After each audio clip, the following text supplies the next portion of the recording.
ঈশ্বর এই পদ আমাদের দিয়েছেন, যেটা আজ আমি পড়ব। একটি মন্তব্য, একটি নির্দেশ যারা প্রতিমা নির্মাণ করে তাদের প্রতি, যেগুলোতে কিছু মানুষ বিশ্বাস করে।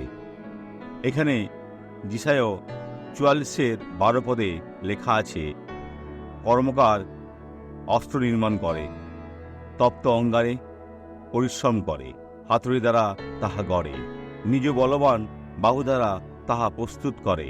আবার সে ক্ষুধিত হইয়া দুর্বল হয়, জলপান না করিয়া ক্লান্ত হয়। তিনি ছুতোরের বিষয়ে বলেছেন, কিন্তু ইহা বলে, যিনি কর্মকার মূর্তি নির্মাণ করে সে ব্যর্থতার কার্য করে, খারাপ কার্য করে। ঈশ্বর আপনার সাহায্যকারী, আপনার দৃঢ় শক্তি। যে ব্যক্তি আশীর্বাদ লাভ করেছে তাকে দেখুন।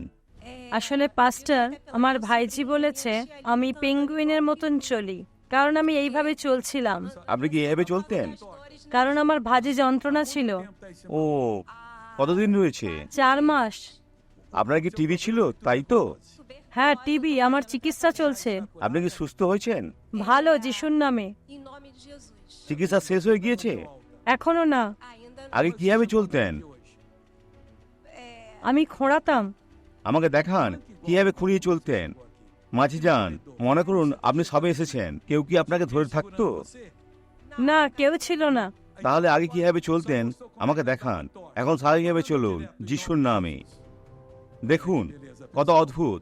ভাইরা, মনে করবেন না যে ঈশ্বর ওনার টিভি সুস্থ করতে পারবেন না। তিনি কি ওনাকে মুক্ত করেননি? বোন, এখানে ফিরে আসুন, দৌড়ে ফিরে আসুন।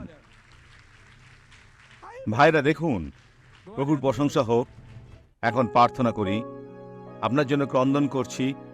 ও আমার ঈশ্বর, এই মুহূর্তে লোকেরা রয়েছে যারা আবেগী হচ্ছে, যারা জানে কেউ তার জন্য প্রার্থনা করছে।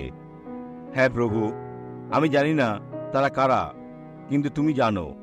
তাই যিশুর নামে আমি তাদের সাহায্য করব আর বলি, মন্দ এই লোকেদের থেকে বেরিয়ে যাও, আর ফিরে আসবে না, যিশুর নামে।